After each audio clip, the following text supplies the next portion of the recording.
উদ্বোধনের প্রায় ২ বছর পার হলেও এখনও অচল পড়ে বঙ্গবন্ধু শেখ মুজিব মেডিকেল বিশ্ববিদ্যালয়ের অধীনে সুপার স্পেশালাইজড হাসপাতালের যন্ত্রপাতি।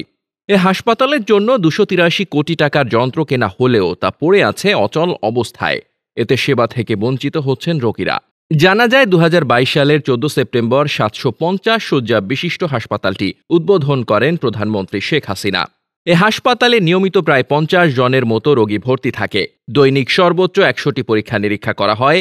বহির্বিভাগে দৈনিক গড়ে ৫০০ জনের সেবা দেওয়ার লক্ষ্য থাকলেও এখন সেবা পান মাত্র ১২৫ জন রোগী।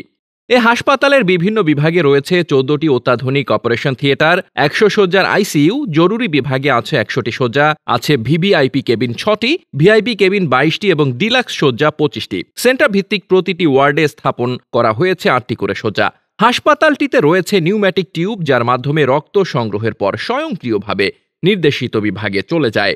কিন্তু কোনো বিভাগেই নিজস্ব জনবল না থাকায় প্রায় সকল সেবাই ব্যাহত হচ্ছে। তাই রোগী সেবার যে উদ্দেশ্য নিয়ে সুপার স্পেশালাইজড হাসপাতাল তৈরি করা হয়েছিল তা ব্যর্থ হতে চলেছে বলে মনে করছেন সংশ্লিষ্টরা। এ ব্যাপারে স্বাস্থ্যমন্ত্রী ডাক্তার সামন্ত লাল সেন বলেন, সুপার স্পেশালাইজড হাসপাতাল চালু করতে স্বাস্থ্য মন্ত্রণালয়, বিএসএমএমইউ সহ সকল পক্ষকে নিয়ে সভা করেছি। পরবর্তী বৈঠকে হয়তো নিয়োগের বিষয়গুলো চূড়ান্ত করা হবে। আশা করছি সবার আন্তরিক চেষ্টায় হাসপাতালটি পুরোদমে চালু করে রোগীদের স্বাস্থ্য সেবা নিশ্চিত করা যাবে।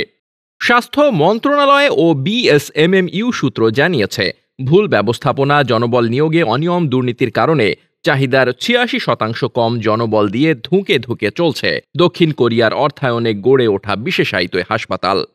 নিয়োগ জটিলতা না কাটলে পূর্ণাঙ্গ সেবা চালু সম্ভব নয়। অবকাঠামো নির্মাণ ও যন্ত্রপাতি কেনা বাবদ খরচ হয়েছে ১,৫০০ কোটি টাকা। এর মধ্যে ৪০৩ রকমের ৬,৬১২টি চিকিৎসা যন্ত্র কেনা হয়েছে ২৮৩ কোটি টাকায়। এসব যন্ত্রপাতি ২০২২ সালের আগস্ট ও ডিসেম্বরে ২ ধাপে হাসপাতাল কর্তৃপক্ষের কাছে সরবরাহ করে দক্ষিণ কোরিয়ার বেসরকারি ব্যবসায়িক প্রতিষ্ঠান স্যামসাং। যন্ত্রগুলো সেবার উপযোগী থাকলেও জনবল না থাকায় ৯০% যন্ত্রপাতি একদিনও ব্যবহার হয়নি। এসব যন্ত্রের সর্বোচ্চ মেয়াদ রয়েছে ৩ বছর, ফলে ব্যবহারের আগেই শেষ, মেয়াদের প্রায় ২ বছর। আগামী বছরের ডিসেম্বরের মধ্যে জনবল সংকটের সমাধান না হলে যন্ত্র রক্ষণাবেক্ষণে নতুন করে টাকা খরচ করতে হবে সরকারকে। Desk report, বার্তাবাজার।